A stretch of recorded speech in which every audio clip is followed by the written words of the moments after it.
Hello and welcome. मेरा नाम इमरान फारूक है। इस वीडियो में हम डिस्कस करेंगे different stages of law of variable proportions. Law of variable proportions जो हमने पिछली वीडियो में डिस्कस किया था, उसकी जो डिफरेंट स्टेजेस आती हैं, उन स्टेजेस को हम इस वीडियो में डिस्कस करेंगे। हमने पिछली वीडियो में भी इस टेबल को देखा था। यहाँ पे लैंड जो है हमारे पास फिक्स्ड फैक्टर है और वर्कर्स जो हैं वो जो वेरिएबल फैक्टर हैं। तो जब हम वेरिएबल फैक्टर को वेरी करेंगे, इसमें चेंजिंग लाएंगे, तो किस तरह से हमारे टोटल प्रोडक्ट, एवरेज प्रोडक्ट और मार्जिनल प्रोडक्ट में चेंजिंग आती है। तो अकॉर्डिंगली हमारे पास जो है 3 स्टेजेस बनती हैं। ये स्टेज 1 है, यहाँ पे स्टेज 2 है और ये स्टेज 3 है।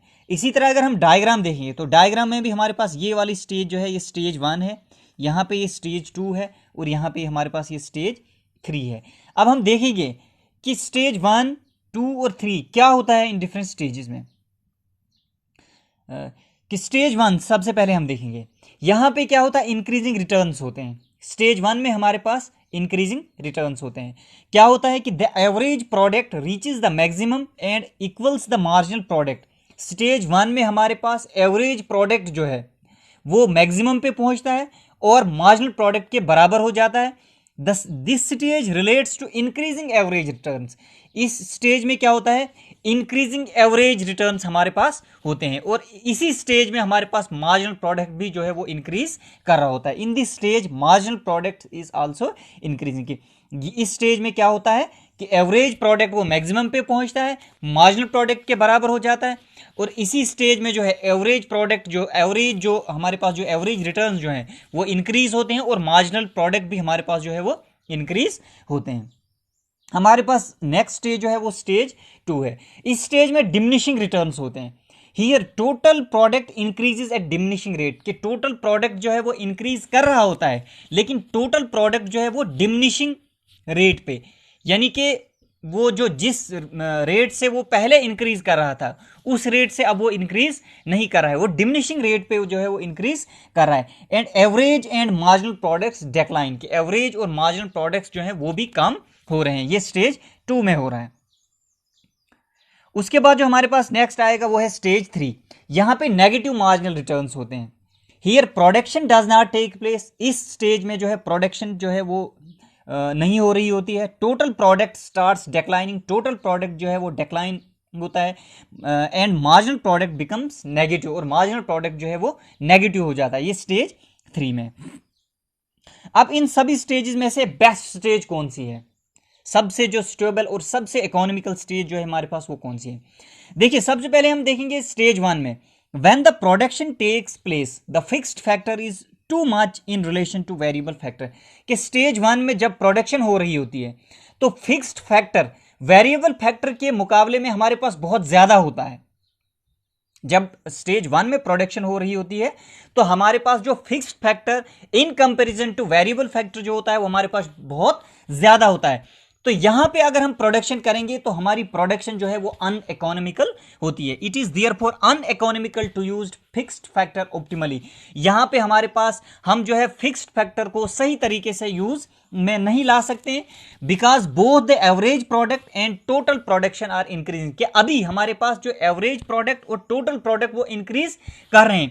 Therefore it is in the interest of producers to produce more. कि यहां पे प्रोड्यूसर के इंटरेस्ट में यह है कि वो ज्यादा से ज्यादा वो प्रोड्यूस करे और यहां पे उसके पास ये ऑप्शन है कि वो ज्यादा से ज्यादा वेरिएबल फैक्टर को यूज अभी कर सकता है, क्योंकि अभी उसके पास एवरेज प्रोडक्ट और टोटल प्रोडक्ट जो है वो दोनों इंक्रीज कर रहे हैं। तो यहां पे हम फिक्स्ड फैक्टर को ऑप्टिमली जो है यूज नहीं कर सकते हैं। अब स्टेज 3 में क्या होता है, the variable factor is too much in relation to fixed factor. Stage 3 में इस स्टेज में क्या होता है कि जो हमारे पास एवरेज जो हमारे पास फिक्स्ड फैक्टर है वो कम पड़ जाता है। हमारे पास वेरिएबल फैक्टर जो होता है फिक्स्ड फैक्टर के मुकाबले में ज्यादा होता है। कि इसलिए हम ये बोल सकते हैं कि स्टेज 1 और स्टेज 3 ये हमारे पास जो है ये इकोनॉमिक एब्सर्डिटी है और इकोनॉमिक नॉनसेंस है। ये हमारे लिए जो है इकोनॉमिकल नहीं है। अब the production will takes place will takes place in stage 2 in which total product is increasing at diminishing rate and average product and marginal product are maximum. अब हमारे पास बेस्ट स्टेज जो है वो स्टेज 2 है। यहां पे क्या होता है कि टोटल प्रोडक्ट जो है वो इंक्रीज कर रहा होता है डिमिनिशिंग रेट पे, और हमारे पास मार्जिनल प्रोडक्ट और एवरेज प्रोडक्ट जो होते हैं वो मैक्सिमम पे होते हैं। दस the stage of diminishing return is the best stage of production, कि वो स्टेज जिसमें डिमिनिशिंग रिटर्न्स आ रहे हैं हमारे पास, वो स्टेज जो है हमारे पास बेस्ट स्टेज ऑफ प्रोडक्शन होती है। कि स्टेज 1 और स्टेज 3 जो है हमारे पास, ये जो है हमारे बेस्ट स्टेजेस नहीं है, ये इकोनॉमिक एब्सर्डिटी है या इकोनॉमिक नॉनसेंस इनको हम कह सकते हैं। तो स्टेज 2 जो है हमारे पास वो जो है बेस्ट स्टेज है हमारे पास प्रोडक्शन के लिए। यहाँ पे इसको हम ये भी बोल सकते हैं कि वो स्टेज जिसमें डिमिनिशिंग रिटर्न्स होते हैं ये बेस्ट स्टेज ऑफ प्रोडक्शन है। अब कॉजेज ऑफ इंक्रीजिंग रिटर्न्स क्या है? फर्स्ट जो है वो है fuller utilization of fixed factor. के initial stages fixed factor remains under utilized. कि इनिशियल स्टेजेस में अगर हम देखेंगे, जब हम जो है वेरिएबल फैक्टर जो है हम जो है अभी ज़्यादा वेरिएबल फैक्टर जो है एडिशनल वेरिएबल फैक्टर हमने इंप्लाई नहीं किया है, तो हमारा फिक्स्ड फैक्टर जो है वो अंडर यूटिलाइज रहता है। For fuller utilization calls for greater application of variable factor. अब हमने अगर फिक्स्ड फैक्टर को फुल यूटिलाइज करना है, फुली इसको यूटिलाइज करना है, तो इसके लिए हमें क्या करना है? हमें वेरिएबल फैक्टर जो है बढ़ा देना है, हमें वेरिएबल फैक्टर के जो है उसकी एप्लीकेशन बढ़ा देनी है। Hence additional units of variable factor add more and more to total output. तो इस तरह से जब हम वेरिएबल फैक्टर के एडिशनल यूनिट्स जो है वो वेरिएबल फैक्टर के यूनिट्स जो है वो ऐड कर रहे हैं, तो हमारे पास जो है ज़्यादा से ज़्यादा जो है वो टोटल आउटपुट होगी। और marginal product of variable factor tends to increase. या हम ये भी कह सकते हैं कि यहाँ पे क्या है, मार्जिनल प्रोडक्ट जो है वेरिएबल फैक्टर का वो जो है वो इंक्रीज करेगा, वो बढ़ेगा। नेक्स्ट जो है हमारे पास जो है वो increased efficiency of the variable factor. Additional application of variable factor enables process based division of labour that raises the efficiency of factor. कि वेरिएबल फैक्टर जब हम उसके एडिशनल यूनिट्स जो है अप्लाई करेंगे, तो उससे क्या होगा? डिवीजन ऑफ लेबर होगी, that raises efficiency of factor. वो जो फैक्टर है हमारे पास उसकी एफिशिएंसी को जो है वो इंक्रीज करेगा। Hence marginal product of factor tends to rise. इस तरह से मार्जिनल प्रोडक्ट जो है फैक्टर्स का वो जो है इंक्रीज करेगा, वो राइज करेगा। हमारे पास जो नेक्स्ट जो है वो है better coordination between the factors. So long as fixed factor remains under utilized, additional application of the variable factors tend to improve the degree of coordination between the fixed and the variable factor। जब तक fixed factor हमारे पास जो है वो under utilise है,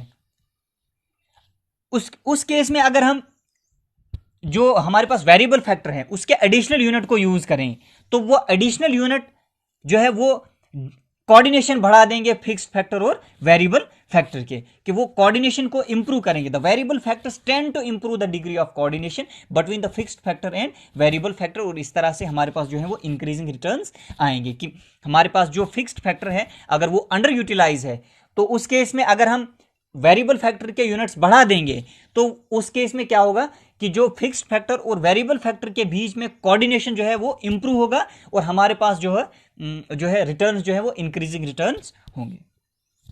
हमारे पास जो है आगे है कि डिमिनिशिंग रिटर्न्स के क्या कॉजेज हैं, causes of diminishing returns to factor. के डिमिनिशिंग रिटर्न्स के इसके क्या? फर्स्ट है फिक्सिटी ऑफ फैक्टर, कि more units of variable factor are combined with the fixed factor. कि जब हमारे पास जो फिक्स्ड फैक्टर है वो फिक्स्ड है, उसमें कोई भी चेंजिंग नहीं आएगी। More units of variable factor are combined with the fixed factor, the latter gets excessively utilized. कि जो इस केस में जब ज़्यादा से ज़्यादा वेरिएबल यूनिट्स के हम जो है वो अप्लाई करेंगे, उनको ज़्यादा से ज़्यादा वेरिएबल यूनिट्स के हम वेरिएबल फैक्टर के यूनिट्स हम जो है यूज़ करेंगे, तो हमारे पास जो फिक्स्ड फैक्टर है वो जो है एक्सेसिवली यूटिलाइज हो जाएगा। It suffers greater wear and tear, उसमें ज़्यादा वियर एंड टियर होगा, और इस तरह से वो अपनी एफिशिएंसी को लूज करेगा। हमारा फिक्स्ड फैक्टर जो है वो एफिशिएंसी को लूज करेगा। तो ये फर्स्ट काज है जो है डिमिनिशिंग रिटर्न्स टू फैक्टर के।